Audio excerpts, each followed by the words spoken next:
Mga kalingap kahapon, isa sa mga Kalingap Angels ang sinurpresa ng Kalingap Tahanan team dahil sa araw na iyon ay magdiriwang ng kanyang kaarawan. Lingid sa kanyang kaalaman na may surpresa mula sa Kalingap Tahanan para sa kanya. Itong Kalingap Angel na ito ay si Jovi, subalit pagdating ni Kalingap Ian, Kuya Nel at Kalingap David sa kanilang bahay, ang kanilang naabutan ay ang kanyang nanay. Nang tanungin kung saan si Jovi, sinabi ng kanyang nanay na nasa ilog si Jovi. Nagtaka si Kalingap Ian kaya't nagtanong siya kung bakit nandun si Jovi sa kanyang kaarawan. Tanong ni Kalingap Ian, wala ba po kayong handa? Ang sagot ng nanay ni Jovi ay wala. Sa araw na iyon, parang normal na araw lang ang araw na iyon para kay Jovi. Kaya't nagdesisyon ang grupo na puntahan si Jovi at doon na lang ito surpresahin. At dito nga ay may special na sorpresa si Kalingap Ian kay Jovi.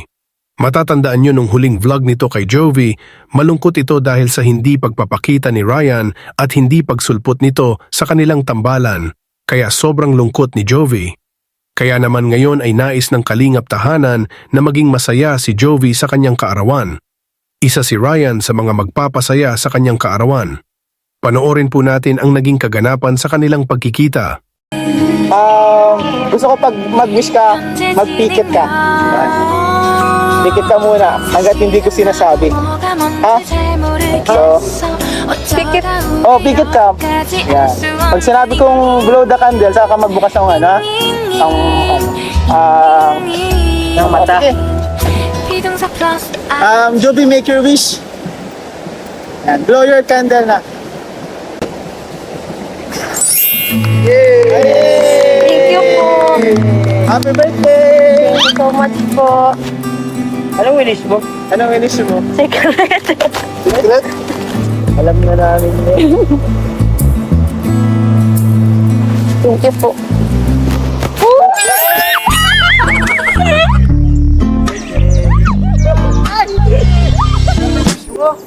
Agad.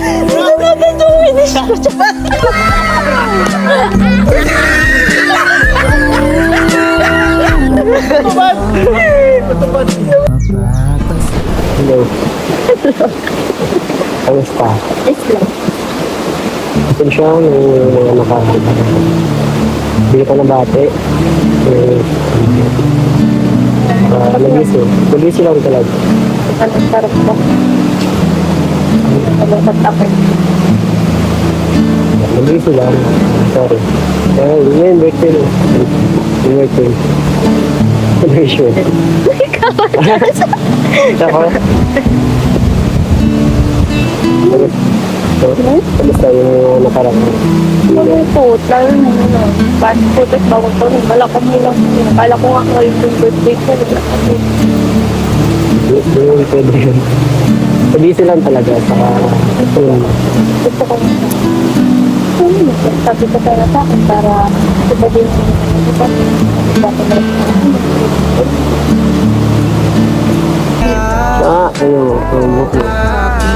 Sino mo?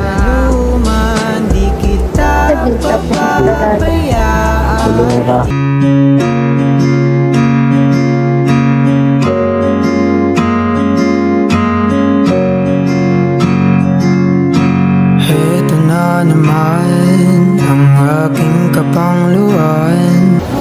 Ay! Kuya! Tara, kain muna tayo. Kain po. Gutom na po yata kayo. Grabe! Bait ni mama mo, pinahiram tayo ng plato. Nagiram kami guys! Ready na kami. Wala kaming pagkain, wala pa kami, pala kaming dalang plato at baso. Naman guys, sa kalsada na naman tayo kakain guys. Happy kid to bro, yung kutsara bro. Kutsara.